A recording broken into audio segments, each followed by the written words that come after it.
Welcome to the Slop Farm. Enjoy the video. You start by confirming you have an administrator account and a recent backup. This prevents lockout if something goes wrong. Once done, make sure BitLocker is off or you have its recovery key, because removing passwords can affect encrypted volumes. Next, open Settings and go to Accounts to begin the sign-in changes. Do not jump ahead. Follow each step in order to avoid creating a local account mismatch or losing access. You now handle the core steps. If you're using a Microsoft account, switch to a local account first because Windows won't let you remove the password from an online identity.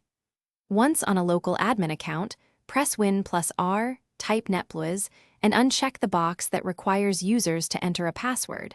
This auto sign-in step explains why you removed the credential prompt. After that, click Apply and enter the local username and blank password when prompted to confirm the change.